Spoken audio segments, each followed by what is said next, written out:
Hello everyone, this is Arturo Gomez, and for today we're going to do a small exercise in Abaqus using finite element analysis in which we're going to design a very simplified structure for a satellite antenna.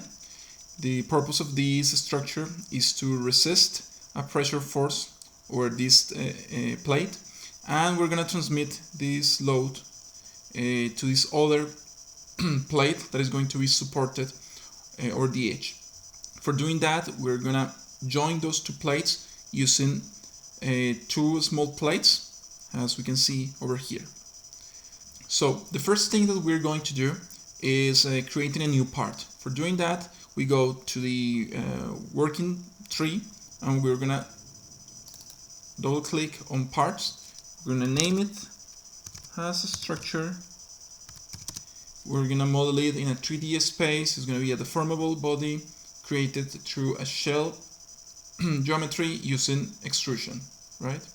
Here we can put something like a 500. This is going to be the size of our sketch. So once that we do that, we're going to be transported to a new model called the sketch module, and here we have to draw the cross section. I usually create a kind of reference point in the middle, so let's click here in create isolated point and let's locate it on the center, coordinates 0, 0. After doing that, we're gonna draw the cross section of this supporting structure. Is gonna have 100 millimeters here, 100 millimeters going up, and 100 millimeters to the right. So let's do that by using the tool create lines, and we're gonna just create them in this way. And the next will be to add dimensions to each one of these lines. For doing that, we go down to this bottom, add dimension. Click here, 100, 100 over here, and 100 over here. As you can see, this thing has a kind of S shape. As soon as we are done with this, the only thing that we have to do is to go up and to click on done. Immediately after, the software will start asking us the depth. So as you remember from our slide, the depth is going to be 100 millimeters.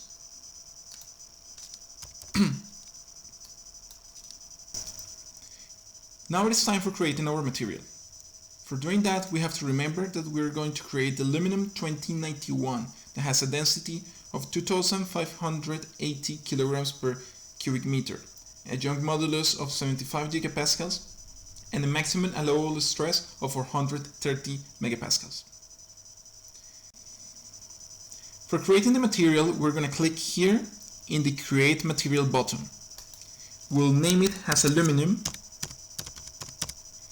And for creating the density, we're going to click on the General tab and Density. At this point, we have to introduce the value of density. We have to remember that Abaqus works with a consistent system of units. In our case, the density was given in kilograms per cubic meter, but we are introducing all our dimensions in millimeters.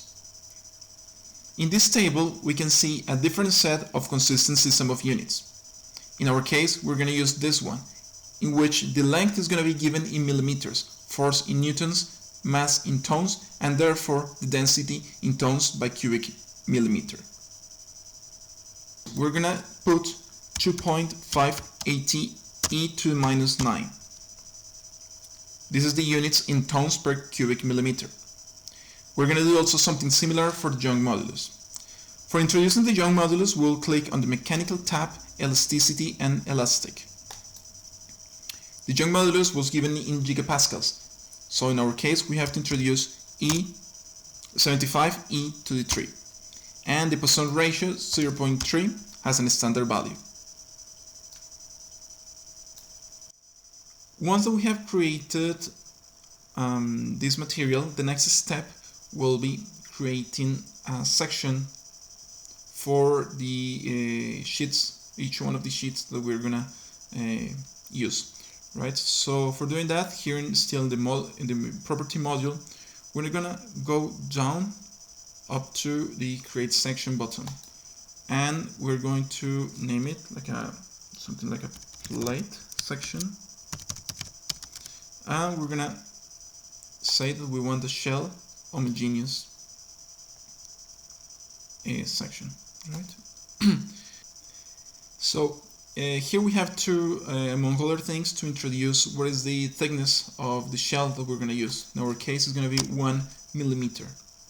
The material has been selected automatically and is aluminum, and we're going to choose 5 integration points in this sheet.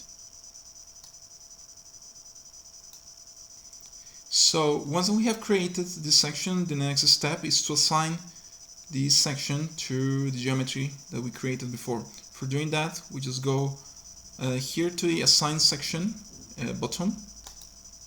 We click on it. We're going to choose the entire geometry, and we automatically will choose this section, right?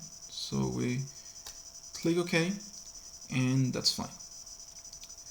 After doing that, we'll go to the assembly module over here, or you can just also go to the working tree, and we're gonna import or create a new instance from the part that we created. For doing that, we just can click here, for example, or here, and we double click on instance.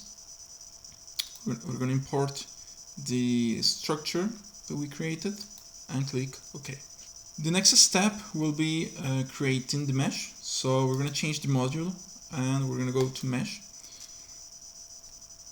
So here in the mesh module, one thing that we have to do is to click over here just to start doing the mesh over the part called the structure. And probably we should start by assigning the proper element type. So we go to the fourth bottom, we click over here, and we're going to select the whole structure. After that, Abaqus is going to ask us what is the kind of finite element that we want to use. So in our case, it's going to be a shell element. We are working on the standard library, and I think we don't have to do anything else over here, at least for this case. So we click OK. You can see that this structure changed the color. It means that we have already assigned the element type. So the next step will be defining what is the size of the mesh. So for doing that, we will go to the first bottom on the left in seed part, and we're gonna say that the global size for each element is going to be around 5 millimeters. We're gonna apply here to see if more or less it goes well, and we'll click OK. Finally, we have to generate the mesh itself. So for doing that, we click here on mesh part,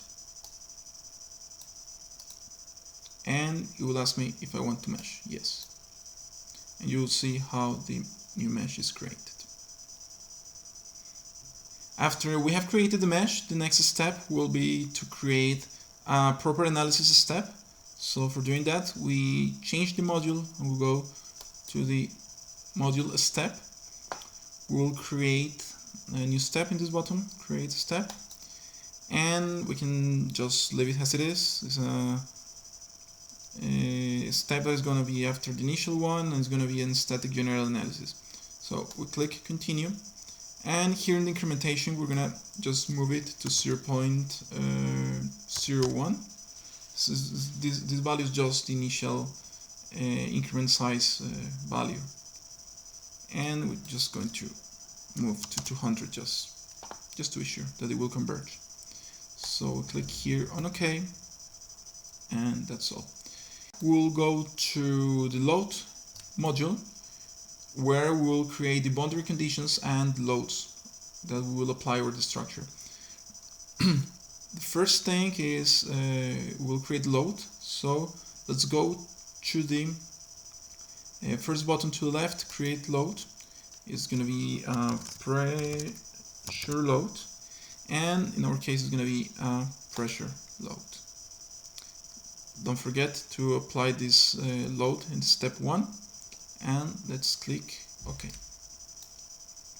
What is the surface in which we want to apply the load? As you remember from our slides, it's going to be the upper plate, and the value is going to be 2500 pascals. So let's come here and select the upper surface. It will ask you which side is the one where the pressure will be applied. As you can see, on the bottom is going to be brown, and on the top is going to be purple. So we'll choose purple in that case. Okay, and we're going to assume that it's a uniform distribution, and the magnitude is going to be 2500 pascals. But remember that we are writing everything in millimeters, so it means that to have consistency in our units we'll have to use megapascals, so it will be to the -6, right?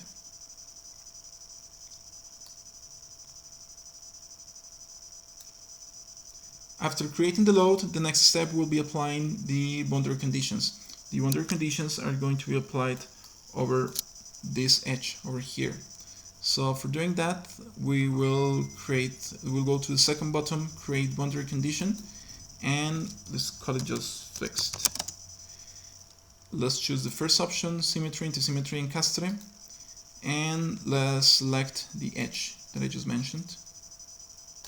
After doing that, we will click on encastre. After this step, the only remaining thing will be creating the new job. So we'll go to jobs, double click on it, and just create it from the model that we are working on. This is going to be full analysis, so everything's right. Okay.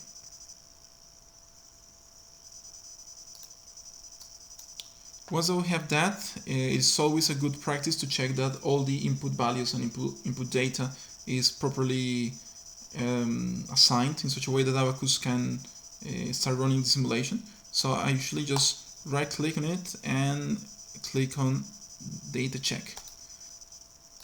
So I will start checking that everything goes as planned. If everything is right, this check should be completed without any problem. In the case that you haven't assigned anything properly or there is a lack of any parameter, it will tell you here that it's aborted, but in our case was successfully completed. So let's right click again and click submit.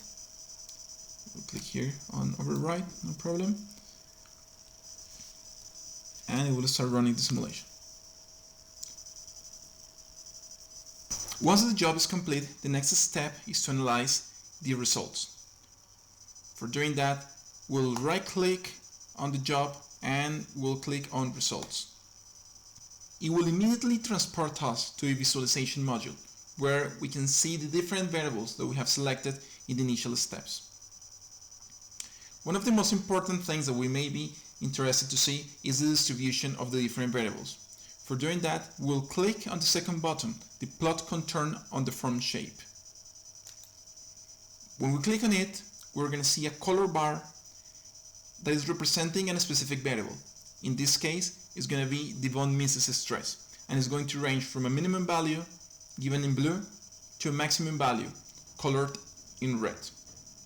Here we can see that the maximum values of stress concentration are going to be located next to support, as expected, while the minimum values are going to be located on the tip of the structure. It's always interesting to see different variables. Let's see, for example, what happens with the variable u.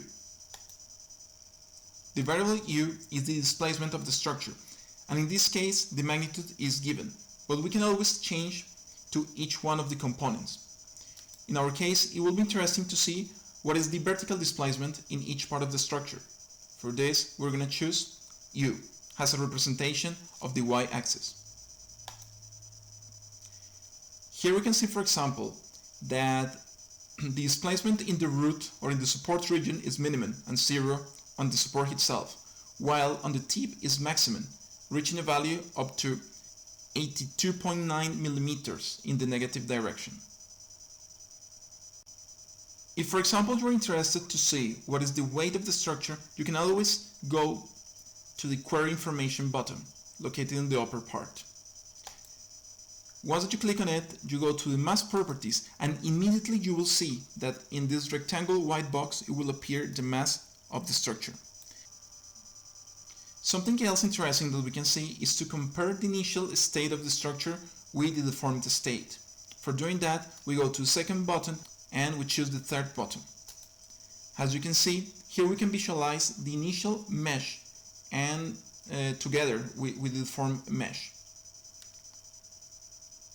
I think that's all for today, and thank you for watching.